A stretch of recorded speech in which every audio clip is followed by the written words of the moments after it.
Amados, o último aviso é que no próximo final de semana nós teremos encontro da Rede de Jovens, amém? Então se você, aleluia, se você tem algum jovem que está próximo de você, você que é adulto, né, algum adolescente, então estimula ele, faça o convite para participar do nosso encontro. E também nós desafiamos os jovens, cada um desses que irão servir, vão convidar 2 pessoas para participar do nosso encontro. Nós teremos 200 jovens participando, passando pelo encontro, e mais 110 trabalhando, é isso? Aleluia, glória a Deus. Dito isso, feche agora os seus olhos, curva a sua cabeça, volta agora para o seu espírito, vamos ter um momento de oração, amém? Pai, na autoridade e no poder do nome de Jesus, eu oro abençoando cada um dos irmãos.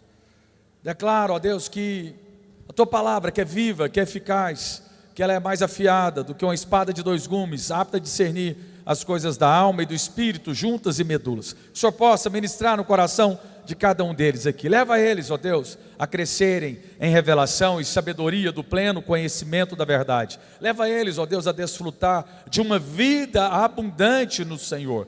Eu oro, eu os abençoo e declaro que o Senhor estará ministrando de maneira muito poderosa e específica no coração deles nessa noite, em nome de Jesus, amém, amém e amém.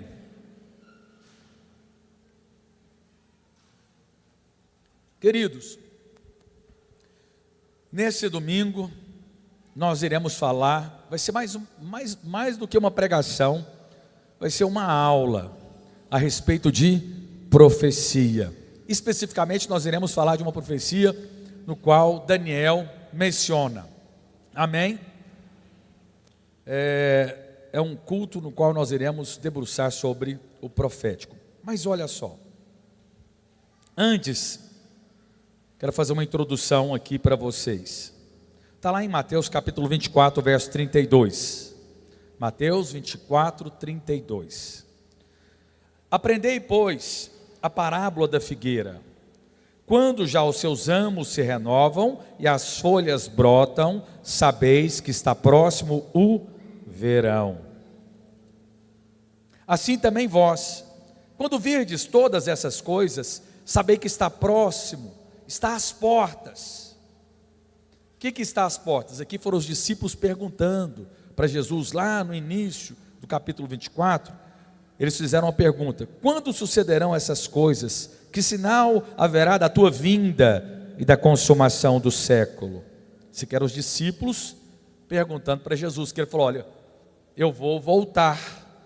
Então os discípulos ficaram querendo saber quando é que o Senhor vai voltar, porque aguardaram durante milhares de anos a vinda do Messias. O Messias veio, exerceu o ministério 3 anos e meio e anunciou. Ainda tem gente conversando, me ajuda aí com a conversa, amém? Como é uma aula, eu preciso muito da sua atenção. E anunciou que ele iria voltar. Então os discípulos perguntou: quando é que o Senhor volta? Aí eu comecei a ler para você aqui o que está em Mateus 24, 32. A parábola da figueira. Olha para a figueira. A figueira na Bíblia, ela aponta para Israel, a nação de Israel. Jesus havia também falado e profetizado que o templo seria destruído, e assim ele foi no ano 70. Jesus, no ano 30, Jesus, ele se entregou à morte e ressuscitou, porque o nosso calendário está errado, teria que ser o ano 33,5, 34, pois é, mas o calendário está errado, tem uma conta aí que não bate, que os estudiosos reconheceram um erro, quando formaram o calendário, porque nós estamos 2025 anos após o nascimento de Cristo, amém? Cristo, ele é o divisor, do tempo, principalmente do calendário ocidental.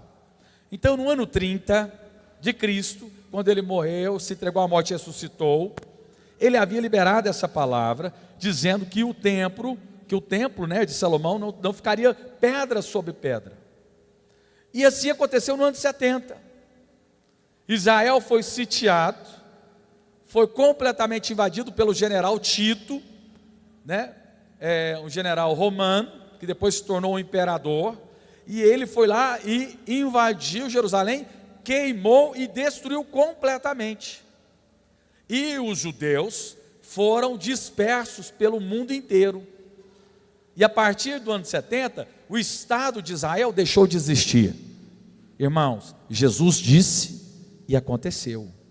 E quem diz isso, né, tem um historiador, o nome dele é Flávio Joséfo, é um historiador da época, se eu não me engano, do primeiro século, do segundo século, um historiador hebreu, que ele conta a história, tem até um livro famoso, o livro dos Hebreus, é um tijolo, assim, realmente é mais grosso que a Bíblia, é um grande livro, que conta, e ele é um historiador, ele relata essa invasão que aconteceu em 70, e ele ainda traz uns relatos dizendo que realmente Jesus disse que não ficaria pedra sobre pedra naquele tempo, no qual os discípulos ficaram encantados.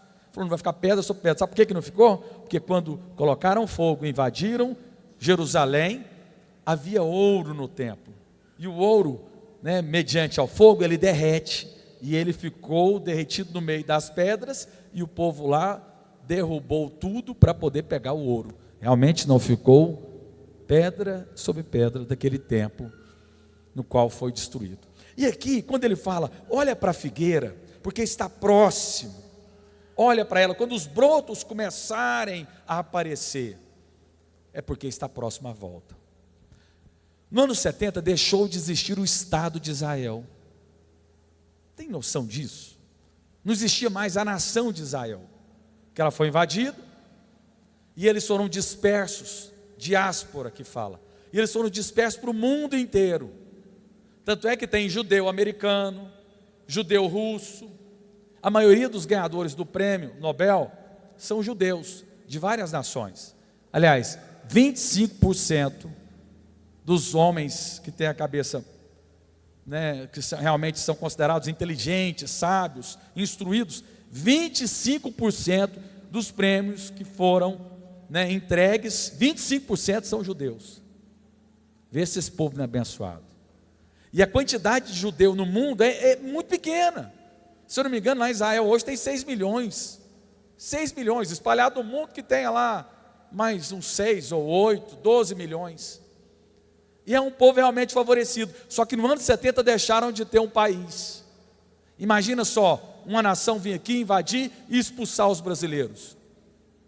E nós irmos para as outras nações. Sabe o que aconteceria conosco? De cara, nós iríamos, na terceira geração, filhos, netos, bisnetos, iria perder a nossa cultura. Completamente. Sabe por que permaneceu a cultura judaica, dos hebreus, dos judeus? Por causa do Velho Testamento. E porque Deus tinha um princípio. Mas, com certeza, nós iríamos perder, mas eles permaneceram. E passaram do ano 70 até 1948, ou seja, quase 1900 anos, sem um território, sem uma capital, a língua se perdeu, sem nada. E aí, logo depois da Primeira Guerra Mundial, né, até deram um território lá e chamaram o povo, os hebreus, para voltarem para Israel, mas muito poucos voltaram. E aí veio a Segunda Guerra Mundial, aqueles que ficaram na Europa, que não voltaram para a terra, o que aconteceu com eles? Eles foram, né, perseguidos pela Alemanha nazista, e morreram, se eu não me engano, acho que foram 6 milhões ou 2 milhões de judeus, eu não me lembro o número exato, 6 milhões de judeus, perseguidos, né? Então, e aí em 1948, depois da Segunda Guerra Mundial, houve uma grande comoção mundial, porque imagina só, um povo ser perseguido e quase exterminado. E engraçado não, né? Como que são as coisas? Porque foi convocado, eles foram chamados para ir para Israel depois da Primeira Guerra, e muitos não quiseram ir, e era para voltar, porque esse era o plano de Deus, é o que havia sido profetizado, e eles não voltaram, e aconteceu né, algo terrível, que foi a perseguição e a morte de 6 milhões durante a Segunda Guerra Mundial. Terminou a Segunda Guerra Mundial. Pastor, por que você está falando isso? Porque a profecia, ela se cumpre aos nossos olhos. Eu estou te dando uma aula de história, mais ou menos, porque eu não sou um professor de história, estou sendo bem, né, superficial, mas para você entender que foi dito nas Escrituras e está se cumprindo diante dos nossos olhos. E aí, em 1948, a ONU, acho que ainda não era a ONU, qual que era o órgão que veio antes da ONU? Obrigado, vocês também não estão estudando história, nós estamos juntos, mas era Liga das Nações. Quem que falou isso? Obrigado, tem alguém que gosta de história também. Liga das Nações, e juntaram, e havia um representante nessa Liga das Nações, mas eu acho que já era a ONU já, e se levantou, né, lá fizeram a votação para criar um novo Estado, para levar o povo de novo para lá, né, os judeus, e criarem o Estado de Israel, porque lá haviam outros povos, haviam árabes lá. E aí o voto foi de um brasileiro, Oswaldo Aranha. Falou: não, nós vamos abençoar Israel, nós vamos abençoar esse povo. Por isso que nós somos uma nação abençoada, porque todos aqueles que abençoam Israel, todas as nações são abençoadas. Nações que abençoam o Estado de Israel para que haja paz, é abençoado, é porque isso diz as Escrituras. E aí se formou o Estado de Israel, aí o povo voltou e criou-se um Estado. Então quando fala aqui, olha para a figueira, que os ramos estão renovando, que está tendo broto, está falando assim, olha para Israel, quando Israel voltar a existir, quando ele começar a florescer, é porque está muito próximo da sua volta. Isso aconteceu no século passado, nós estamos falando aí de 52, 77 anos. Só que quando criou-se em 1948 o Estado de Israel, ainda Jerusalém não estava nas mãos dos judeus. E há uma palavra profética que diz que enquanto, né, Israel for pisada por gentios, quem que é gentio? Quem não é judeu, né? Haverá um tempo ainda que Israel será pisado por gentios. Quando não for mais pisada, não for mais dominada, porque quando fala de pisar, está falando de posse.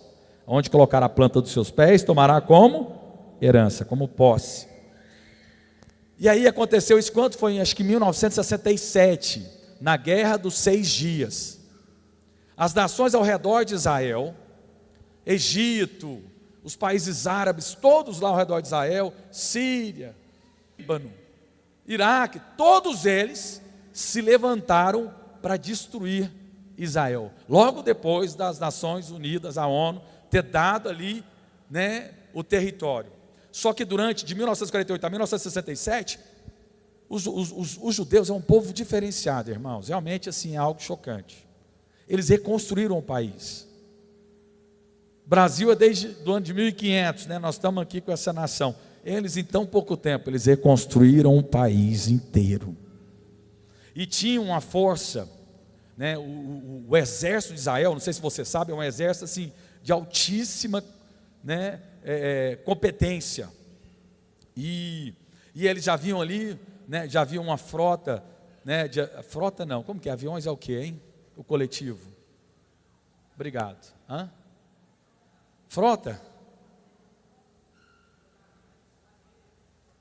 Esquadrilha, aleluia. Tinha muitos aviões, irmãos, porque acho que frota é de navios, né? Mas vamos lá, tinham vários caças. O que aconteceu, irmãos? Isso tudo você pode procurar no YouTube, está lá. Em 6 dias, eles ganharam de todos os inimigos que cercavam. Eles ficaram sabendo dos planos dos inimigos, levantaram, né, para atacar as bases das nações inimigas, e eles destruíram todos os tanques de guerra, as pontes, as pistas de pouso, os aviões, e venceram uma pequena nação com um povo bem menor, porque eles são apenas eles são, assim, acho que o percentual muito pequeno perante o mundo árabe, muçulmano ali. Está lá como que uma ilha, e eles venceram. Aí o que aconteceu? Tomaram posse de Jerusalém. O mal veio para o bem. Só um parênteses aqui. Muitas vezes, quando o inimigo se levanta contra você, é porque Deus quer te abençoar. Haverá um despojo de guerra, haverá um território a mais que você vai conquistar. Eita! Eu vou falar de novo para você poder falar amém. Quando o inimigo se levantar contra você, fique em paz, porque o Senhor é contigo. E aquilo que de repente você acha que vai vir para o mal, vai vir para o seu bem. Você vai ganhar novos territórios, novos despojos de guerra. Amém? E aconteceu isso com Israel. E tomaram posse de Jerusalém. No lugar, exatamente, ainda aí tem uma questão teológica, né? Porque tem um lugar lá que ainda, porque nessa época era cuidado por Jordânia. Só que ainda tem no local, sabe onde que tem aquele domo da rocha, aquela cúpula dourada de ouro, que lá é ouro, irmão, sabia disso? É ouro. Se fosse no morro aqui no Rio de Janeiro, já tinha levado a cúpula e levado tudo, não sobrava nada. Pois é, lá é ouro, ouro maciço, ouro, uma cúpula. Já viu naquelas fotos de Israel que tem uma cúpula dourada de ouro? Aquele local, ele é cuidado pela guarda jordaniana. Ainda não é Israel que toma conta. Na Guerra dos 6 Dias, deixa eu te falar algo que realmente tem menções disso. Nessa Guerra dos 6 Dias, dizem alguns soldados, muito bom ter a senhora aqui, dizem alguns soldados que viram anjos pelejando junto com eles na guerra. Sabia disso? Depois você pesquisa no YouTube, relatos de soldados que viram anjos pelejando juntamente com eles para vencer a guerra. Só que aí eles ainda deixaram esse local, nada é por um acaso. Então aonde que tem que ser reconstruído o templo?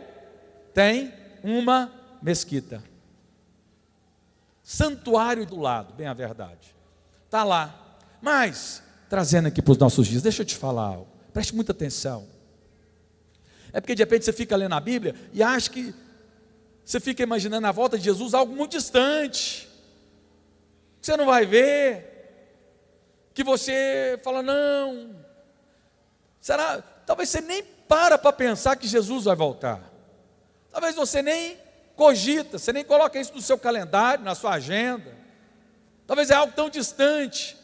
Mas eu preciso falar para você que tudo que foi profetizado está se cumprindo aos nossos olhos, há 77 anos atrás. E aí em 1968, tomou posse de Jerusalém, não ainda desse local do templo. E aí, as escrituras dizem que essa geração irá ver a volta do Senhor Jesus. Então quem nasceu nessa geração, vamos contar que seja 68. Se a gente viver muito, a gente vai viver o quê? Uns 80, 90 anos. 2058. A geração, de acordo com a Bíblia, alguns falam que a geração da bíblica é de 40 anos. Outros contam a geração bíblica como 70, 80, não sabemos. Ei, está muito perto. Está muito perto. Quando vocês ficam vendo notícias lá que passa míssil, que lançaram um míssil do Irã lá em Israel, imagina que um míssil desse cair lá naquele local, onde que o templo precisa ser reconstruído. Israel toma posse. Você sabia que os judeus religiosos, ortodoxos que tem lá, eles já têm tudo pronto para reconstruir o templo? Tudo. O candelabro, tem um lá exposto na praça pública, o candelabro maciço, do meu tamanho, de ouro, para colocar. A mesa dos pães já está preparado. Os sacerdotes, eles já sabem. É a única tribo que ainda ela permanece, né, conhecida no meio dos judeus. Todo judeu que termina com o final do nome como Cohen, é porque ele é levita. Já está tudo pronto. Aí de vez em quando saem algumas notícias de uma novilha vermelha. Porque para poder reconstruir o templo é necessário ter uma novilha completamente vermelha. Vermelha, não nessa vermelha, esse casto do Goiás, sabe? Sem nenhuma mancha, sem nenhum defeito. Aí nasce uma, todo mundo fica alvoroçado. Porque fala, será que está próximo? Deixa eu te falar, olha aqui para mim. Irmãos, que o Espírito de Deus fala conosco, fala com você e comigo também. Jesus veio, e aqueles que eram seus não perceberam. Quem que percebeu? Magos do Oriente, que viram uma estrela, olharam para o alto, viram um astro diferente e seguiram. Alguns teólogos creem que esses magos do Oriente foi quando houve o exílio do povo de Deus para a Babilônia, e Daniel levou, ali, o ensino judaico para lá. E com certeza alguns converteram, alguns ficaram encantados com isso e ficaram à procura do Messias, com pouco entendimento, mas eles procuravam. Deixa eu te falar algo, você não precisa ser um teólogo, mas se você tiver fome pela volta de Jesus, você vai perceber quando estiver chegando os dias. A data ninguém saberá, mas com certeza aqueles que têm muita fome, muita sede, que são muito apaixonados, é como Maria Madalena, que foi a primeira, Jesus ressurreto. Ela não conhecia muito das Escrituras, mas ela era alguém tão apaixonada, que a primeira pessoa que viu ele ressurreto, foi uma mulher que era prostituta, mas era muito apaixonada pelo Senhor. Cadê o meu mestre? Perguntou para o jardineiro, que era o Senhor Jesus, e ele se revelou para ela. Então, essa palavra, eu vou compartilhar aqui com você. Aleluia. Essa introdução aqui foi uma introdução, muito introdução, que virou uma pregação. Mas eu quero despertar em você, muito mais do que eu te falar apenas o que está aí na sua revista, eu quero que você seja despertado, amém? Está aos nossos olhos, está aí. Mas olha só, continuando aqui, em verdade vos digo que não passará esta geração sem que tudo isso aconteça. Qual geração? A geração que viu Israel brotando, renovando, ressurgindo, depois da destruição do templo no ano 70. Passará o céu e a terra, porém as minhas palavras não passarão. Ele falou que viria, ele veio. Ele falou que se entregaria à morte, ele se entregou. Ele falou que iria ressuscitar, ele falou que vai voltar, e ele vai voltar.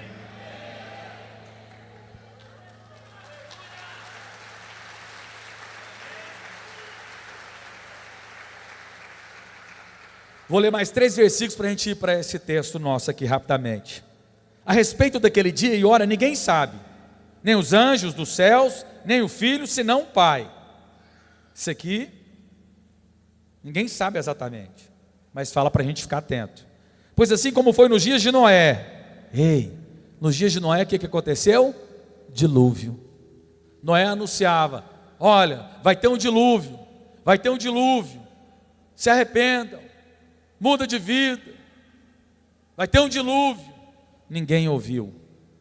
Ele continuou construindo a arca, o dilúvio veio e toda a criação ficou submersa. E apenas Noé e a sua família e os animais que ele recolheu entrou dentro da arca. Como nos dias de Noé, nós estamos aqui anunciando, ele vai voltar. Mas quando você fala isso no mundo, as pessoas vão rir de você.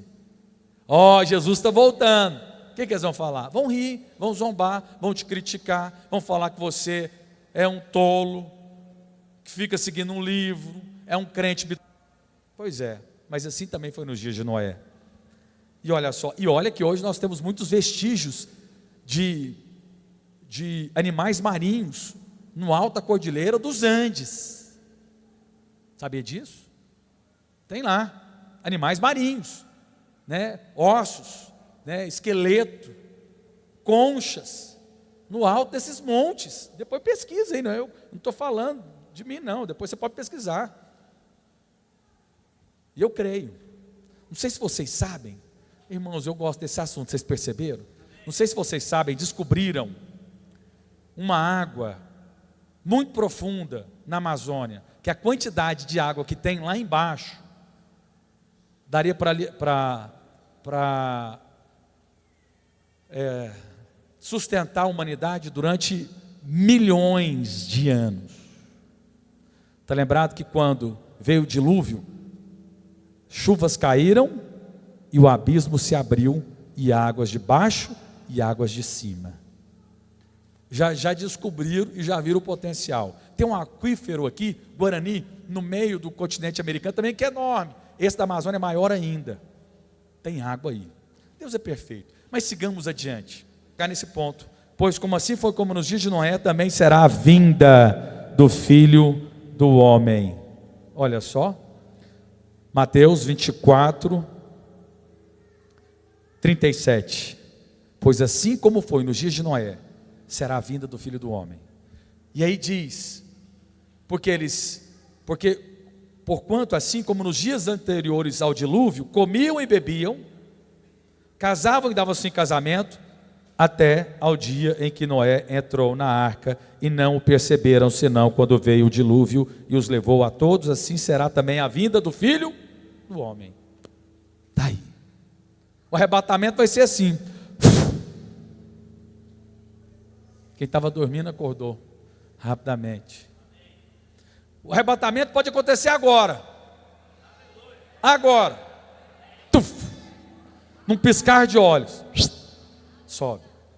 Nós cremos, tem várias linhas teológicas. Nós cremos que parte da igreja será arrebatada, que são os filhos maduros, que são os crentes maduros, os que estão aguardando pela volta do Senhor, aqueles que estão edificando o reino, aqueles que estão atentos, apercebidos. Esses serão arrebatados, que já estão prontos. Numa árvore tem muitos frutos, alguns estão verdes e outros maduros. Vamos colher os maduros. Eu creio nisso. Quem ficar? E os crentes que ficarem, pastor?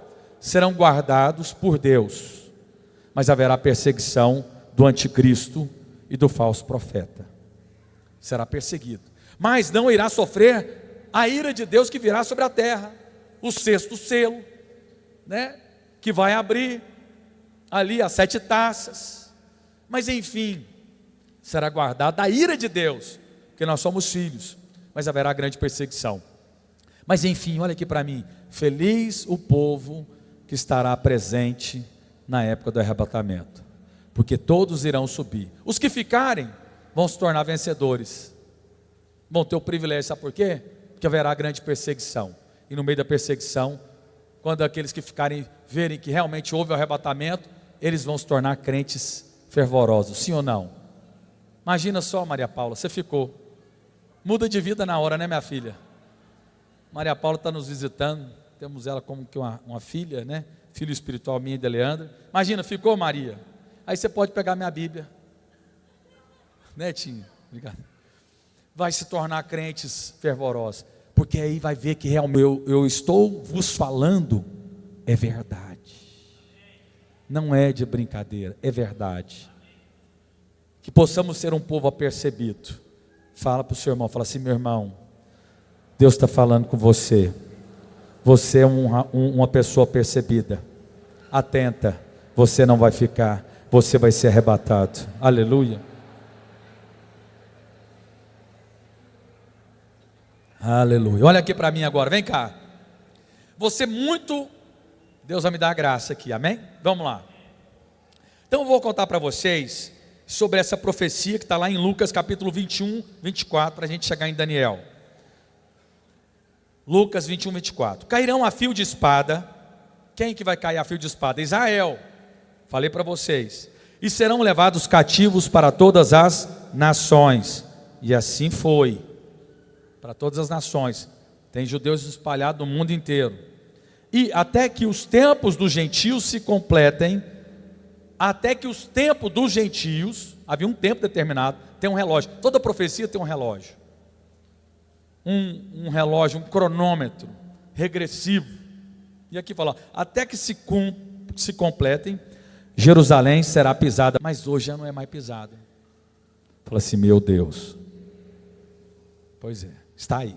Mas olha só, então, isso foi dito no verso 24, e isso aconteceu no ano 70, como eu disse para você, com o general Tito, que sitiaram Jerusalém e mataram os povos. Mas você sabia que o o historiador Flávio Joséfo diz no livro, eu tenho esse livro aqui, que esse livro foi escrito, esse historiador foi no ano 100, ou no ano 200, alguma coisa, que os judeus os cristãos não morreram nesse sítio que houve ao redor de Jerusalém. Sabe por quê? Porque quando viram Jerusalém sitiada, os judeus os cristãos, lembraram da palavra que Jesus havia proferido, e eles subiram para os montes, e morreram somente os judeus. Outros tanto foram espalhados, mas morreram os judeus, os cristãos não. Sabia disso? Então, desde aquela época, os judeus se espalharam por todo o mundo, e como eu disse para vocês, eles voltaram em 48, e depois na Guerra dos 6 Dias, em 1967. E só mais uma outra curiosidade, o general inglês, quando entrou em Jerusalém para dar o território, ele estava montado no seu cavalo, ele desceu do seu cavalo e falou assim: eu não sou digno de entrar em Jerusalém montado no cavalo, porque o meu Senhor, o meu rei, veio no jumentinho. E ele chamou os povos para poder entrar em Israel e habitar na terra. Então, embora então Jesus disse: Jerusalém será pisada pelos gentios, até que os tempos dos gentios se cumpram, né? Então eu quero falar a respeito desse tempo dos gentios, ou tempo das nações, né? Como você entende. Quem são os gentios? Gentio é toda pessoa que não é judeu. Para o judeu, quem que é gentio? Todos os povos são gentios. Mas, muito antes de Cristo, durante os 70 anos de cativeiro da Babilônia, Israel foi advertido muitas vezes pelo Senhor. Então, antes de Cristo, inúmeros profetas se levantaram e advertiram os judeus que eles estavam abandonando a prática, eles estavam misturando com outros povos e deixando de adorar a Deus. E levantaram-se profetas. Quando você lê o Velho Testamento, né, os profetas que se levantam, Isaías, Jeremias, todos eles se levantam contra a idolatria. Vocês já perceberam isso? Se levanta contra a idolatria do povo. Por que é tão grave no Velho Testamento o pecado de idolatria? Hoje o cristão os evangélicos não idolatram, outros deuses, porque naquela época, quando eles se associavam a outros deuses, Moloque e entre outros deuses que havia na época, eles deixavam de sacrificar o cordeiro no dia do Yom Kippur, que era o dia do perdão, e era a maneira na qual eles desfrutavam do perdão para os povos, para a nação judaica. Hoje nós temos o Cordeiro de Deus que tirou o pecado do mundo. Fala assim, graças a Deus. Mas na época tinha que sacrificar o animal uma vez por ano. Por isso que a idolatria era tão grave. Por isso que Deus, quando chegou, o povo judeu, hebreu, chegou lá em Israel, juntamente com Moisés, e dividiu nas 12 tribos, e falou: olha, vocês vão ocupar tais territórios, mas vocês têm que expulsar os povos. E falou até mesmo para matar os povos. Por quê? Porque se deixasse os povos, eles iriam se misturar, iria perder toda uma geração, e Jesus não viria. Está entendendo por que Deus foi tão severo no Velho Testamento? Para nos guardar, para que de judeus, né, que não fossem misturados. Mas sigamos adiante. O tecladista pode subir, só para dar um aspecto que eu estou terminando, amém?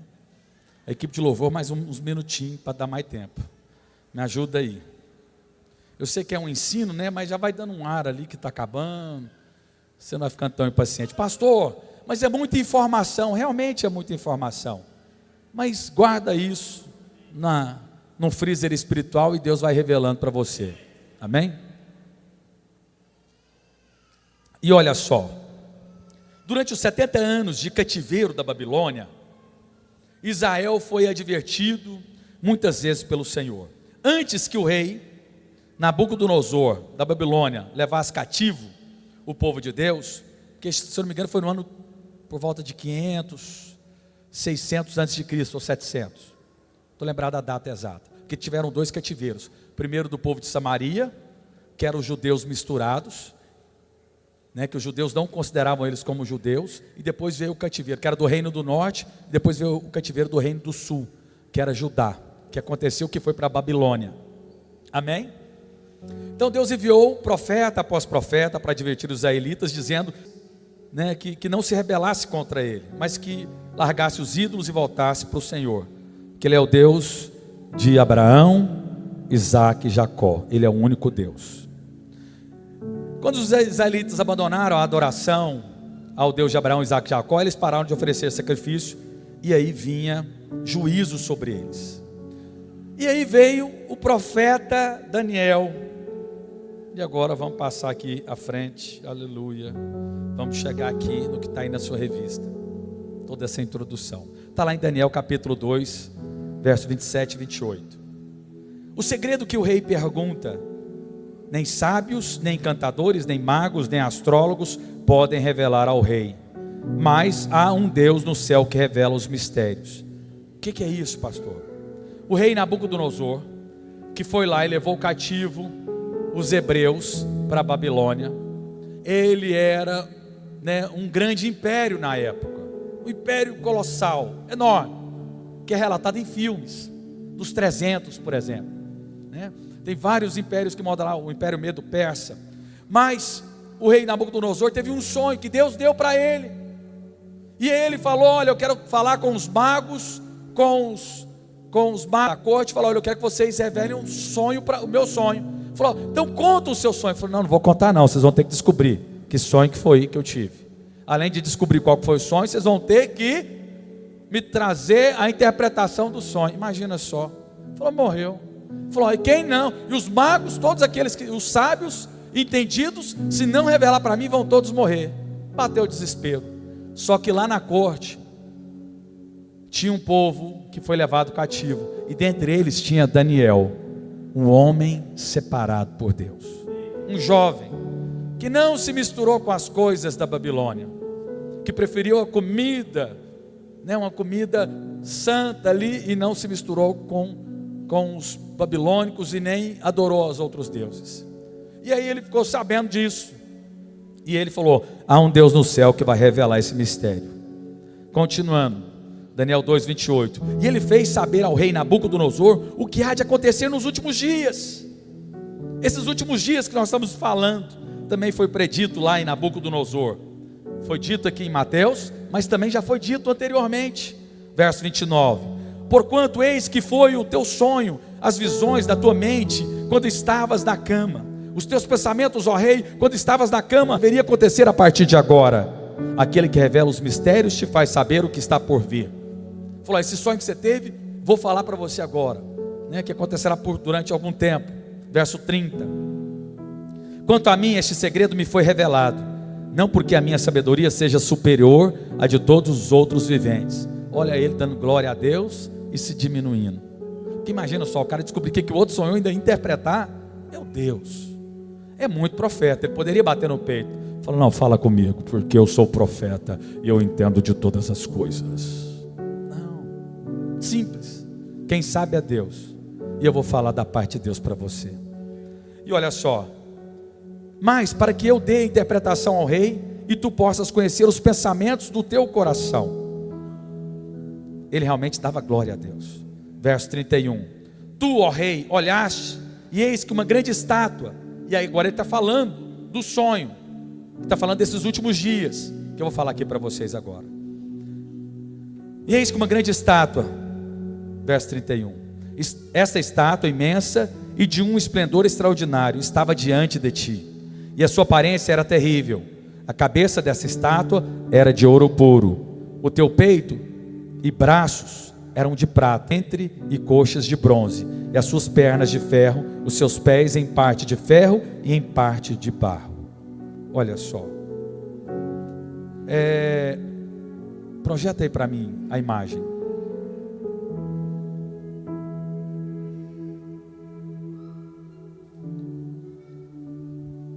Isso aqui foi feito pela inteligência artificial, mais ou menos algo parecido. Cabeça de ouro. A cabeça de ouro aponta para o reino de Nabucodonosor, Ouro é um material, né, nobre. Você vai ver que os materiais vão diminuindo o valor, aumentando em força, mas diminuindo o valor. O ouro é um material mais maleável. O ouro puro, ele é muito maleável.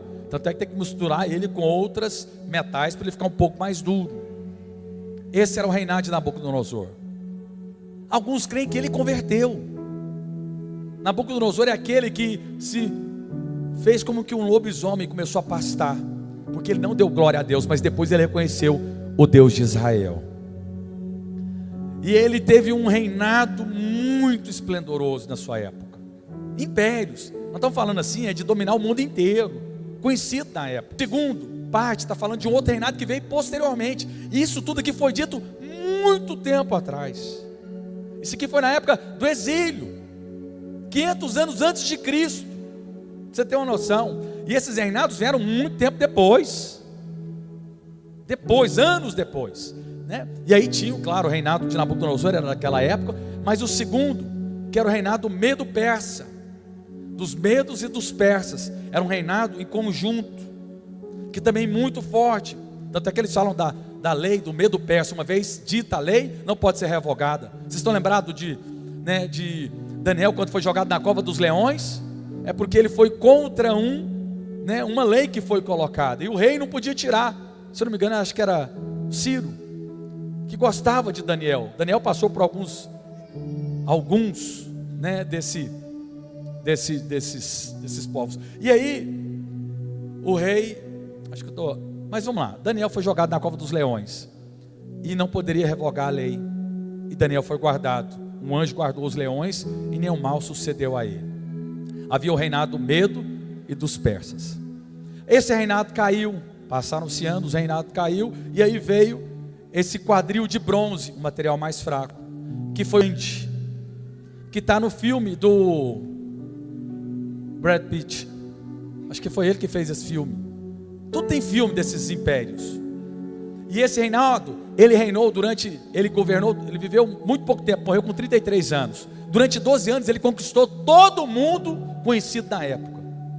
Foi assim algo extraordinário, grandioso, poderoso. Depois se dividiu em 4 grandes reinos. E aí depois veio o de ferro, as 2 pernas, que aponta para o Império Romano, que é da época de Jesus. Olha só, isso foi predito muito antes. Tudo isso ele dizendo: ferro, que aponta para a força, que foi o Império Romano que conquistou. E tem 2 pernas, por quê? Porque o Império Romano, em um determinado momento, ele se dividiu entre Roma e Constantinopla. E aí, esse reinado veio até bem pouco tempo.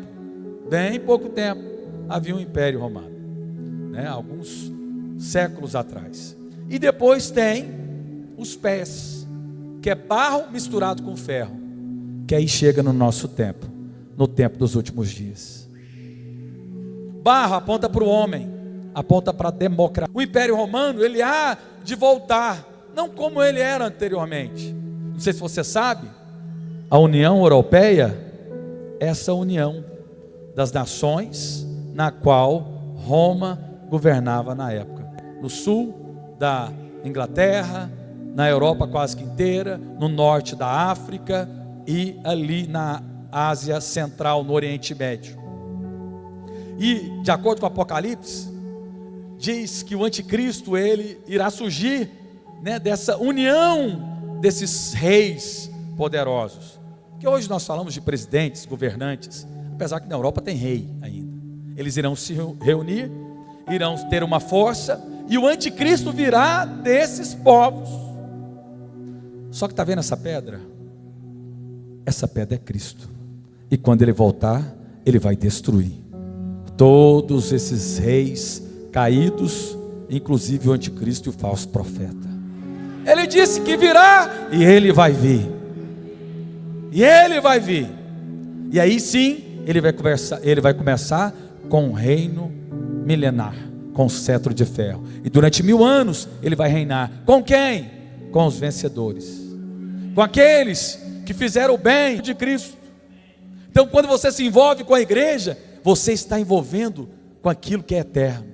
Você está sendo treinado. Olha aqui para mim, líderes, discipuladores, anfitriões, líderes de treinamento, quando você se envolve com a edificação da igreja e coloca ali o seu coração e tem um encargo, você está sendo treinado para reinar com Jesus durante o milênio. É esses que Ele vai colocar, são esses que estão reinando em vida, pela graça mediante a fé. Quando você reina aqui em vida, porque quando você se estabelece como um líder de célula, você começa a governar numa região aonde você está com a sua célula, e você começa a desligar na terra e desligar no céu, e a estabelecer a boa, agradável e perfeita vontade de Deus lá naquela casa, das pessoas que entram lá. Jesus vai governar sobre as nações.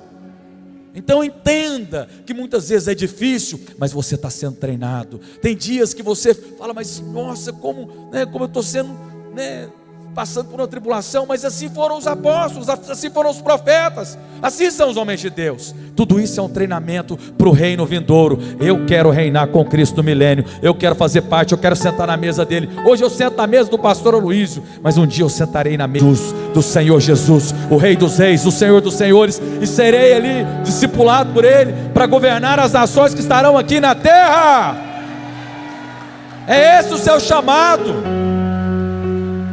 Quando eu falo para você, levanta, ouça o Evangelho, mas levanta e vai servir, é para isso. Não fique desapercebido, não fique olhando para o tempo, não ache que a vida é só comprar, vender. Não, a vida é muito mais que isso. Vale a pena gastar dinheiro, investir, ir além, cansar, subir uma montanha para aprender um pouco mais. Tudo vale a pena quando é para o reino de Deus. Deixa eu te falar uma coisa: as coisas que você faz dessa terra, a hora que o fogo vir, o mundo está entesourando para o fogo que vai queimar. Mas aquele que é treinado no meio da igreja, que edifica, que cuida da noiva do Senhor, porque Jesus vai vir para buscar a noiva. Quando você está cuidando da noiva, você está cuidando daquilo que Ele vai vir buscar. Aí você pode ter certeza que haverá uma recompensa. O tribunal de Cristo é para dar galardão para aqueles que estão servindo o Senhor, que não estão olhando só para as coisas próprias suas. Ele está vindo, Ele está voltando. Daniel não se contaminou com as coisas desse mundo. A paixão dele não era comprar e vender. Irmão, não tem nada de errado em comprar e vender, mas compra e venda com um propósito. O seu dinheiro tem um propósito.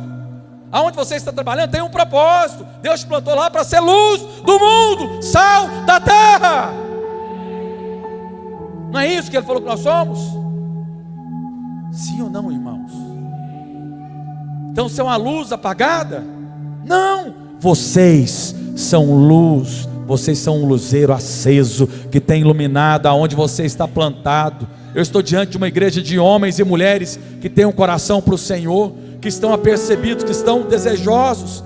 Louvado seja o Senhor, porque eu creio que você tem esse coração apropriado de buscar o Senhor. Buscar em primeiro lugar o teu reino e a tua justiça, e as demais coisas. Deixa eu te falar uma coisa: para de correr atrás de dinheiro e de coisas. E quando você vai para o Senhor, as coisas vão atrás de você. Vai para o Senhor, Daniel, você e sua esposa, e as bênçãos vão vir e vão pular em cima de vocês, porque Deus é que vai te dar, porque nada tem o homem dado. Amém, Cleiton? Amém, minha filha? A pressão existe, mas vai descansar no Senhor. Deposita toda pressão, toda tribulação no Senhor. Fala: Senhor, estejam alegres em servir o Senhor, e Ele há de trazer a provisão necessária, Ele há de suprir as suas necessidades em Cristo Jesus. Vale a pena. Irmãos, deixa eu te falar algo. Nós vivemos num mundo, no Brasil, num país que ele é aberto, de certa maneira, para o Evangelho. Mas esses homens de Deus, a maioria dos grandes homens de Deus foram mortos, decapitados, partidos no meio, cerrados, amarrados em cavalos, esquartejados, porque eles entenderam e viveram para o Senhor e não negaram a fé deles. Hoje não, hoje você pode pregar, eu posso falar algo para você. Amanhã Prega o evangelho. Aonde você está, conta o seu testemunho, conta o dia que você encontrou com o Senhor, anuncia as boas novas, porque Ele está voltando. Ele está voltando. A equipe de louvor pode subir aqui. Ele está voltando. Que sejamos encontrados fiéis, possamos ser como as noivas prudentes que tinha azeite na botija, que possamos ser os servos que multiplicam o talento, porque quando Ele voltar, fala assim: eu recebi um talento e multipliquei. Talentos são os dons. Ei, todo filho de Deus, nascido de novo, tem um dom espiritual, tem um dom de serviço, tem um dom ministerial. Multiplica ele, prega o evangelho, faça discípulos. As últimas palavras de Jesus foi: ide, portanto, pregai o evangelho a todas as nações, batizando-os em nome do Pai, do Filho e do Espírito Santo, ensinando-os a guardar tudo que vos tenho ordenado, e eis que estarei convosco até a consumação do século.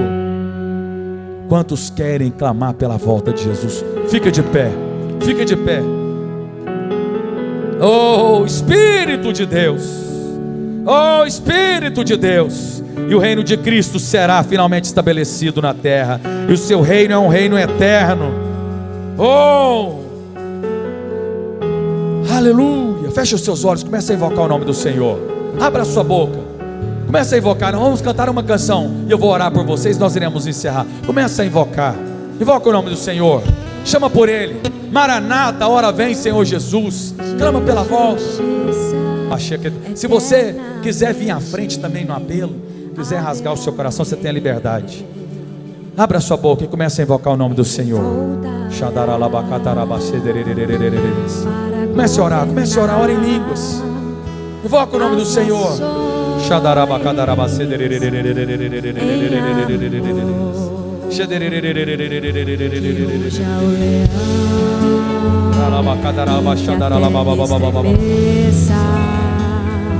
Diante da majestade de Jesus, aumenta a sua voz. Que ruja o leão e que a terra estremeça diante da majestade. Aumenta a sua voz, pega as suas mãos, cante bem alto, seja intenso. Sobre o trono de justiça, eternamente haverá um rei. Ele voltará para governar. Ele voltará para governar as nações. Que ruja o leão e que a terra estremeça diante da majestade de Jesus. Que ruja o leão e que a terra estremeça diante da majestade de Jesus.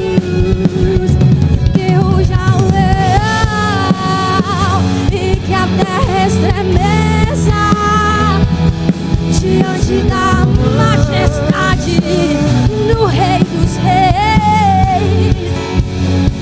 Que ruja o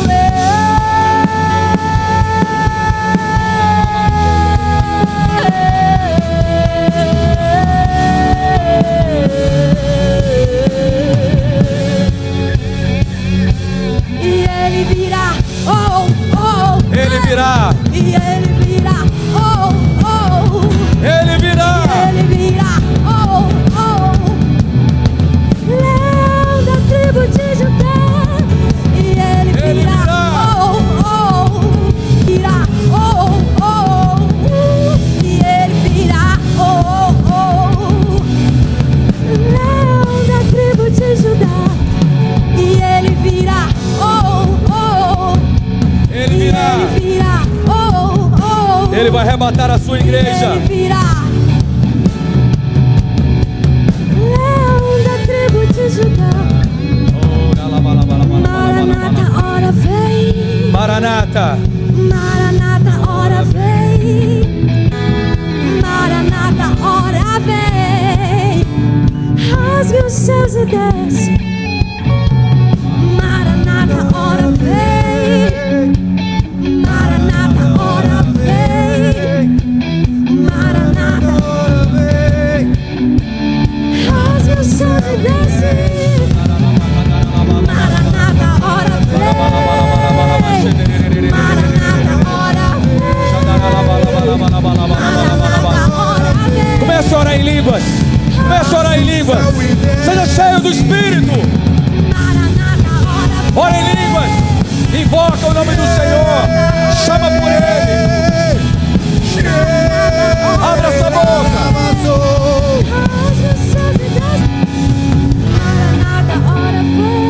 Abra sua boca. Comece a invocar por alguns minutos, mas alguns minutos apenas. Fala: Senhor Jesus, alinha o meu coração com o teu coração. Alinha as minhas motivações. Atrai. Abra sua boca. Fala: Senhor, eu quero me entregar completamente a Ti. Eu não quero estar como nos dias de Noé. Eu quero estar percebido. Eu quero estar atento. Eu quero ser arrebatado. Eu quero reinar. Eu quero servir. Eu quero gastar os meus dias. Fala para Deus. Fala: Senhor, eu quero gastar os meus dias. Eu quero gastar os meus dias. Eu quero viver para Ti. Eu quero entregar meu coração completamente.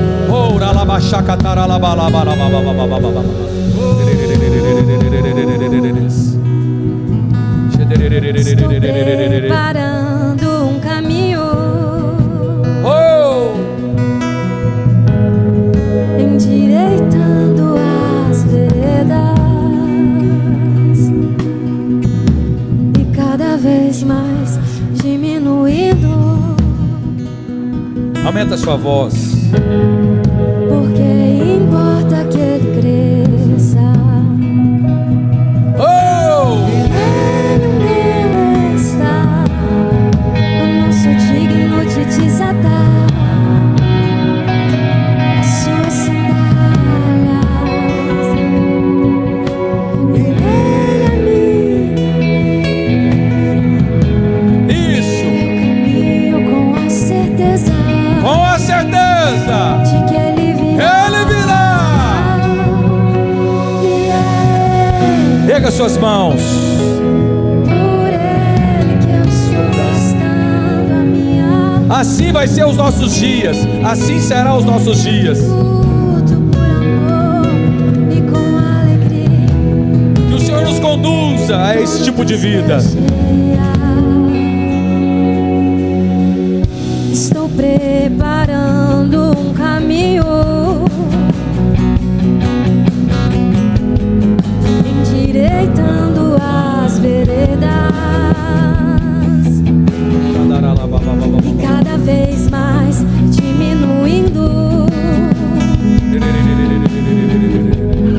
Porque importa que ele cresça. E ele Inclina o nosso coração, Senhor. Coloca o nosso prazer na Tua palavra, no Teu reino, numa vida de oração, na edificação da Tua igreja. Com a certeza, Ele virá. Ele virá. Por ele que eu estou gastando a minha vida. Sim, nos conduz a esse estilo de vida. Tendo tudo por amor e com alegria. Sim, atrai-nos para esse tipo de vida.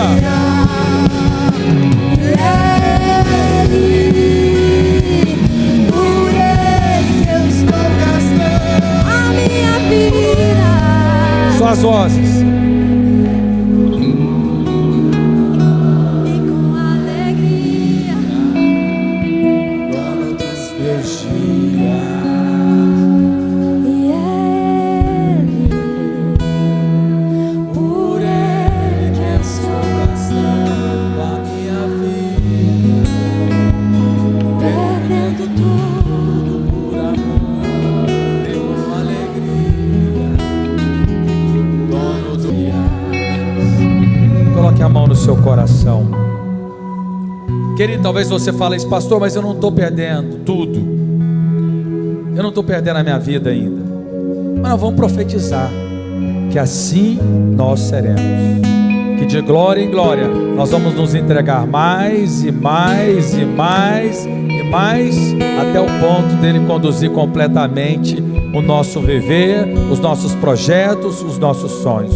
Deixa eu orar por você. Pai, eu oro por nós. Alinha o nosso coração com o teu coração. Alinha as nossas motivações com aquilo que é do reino, aquilo que é eterno. Leva-nos, ó Deus, a gastarmos os nossos dias para o Senhor. Que o Senhor possa nos conduzir conforme a tua boa, agradável e perfeita vontade. Gere em nós um encargo pela edificação da tua noiva, que é a igreja do Senhor. Que nós possamos realmente sermos como os apóstolos, como os mártires, como homens e mulheres que deram a vida em favor do Evangelho e do teu reino, para que outros pudessem conhecer o Senhor como o Senhor e Salvador. Usa-nos, usa-nos, usa-nos.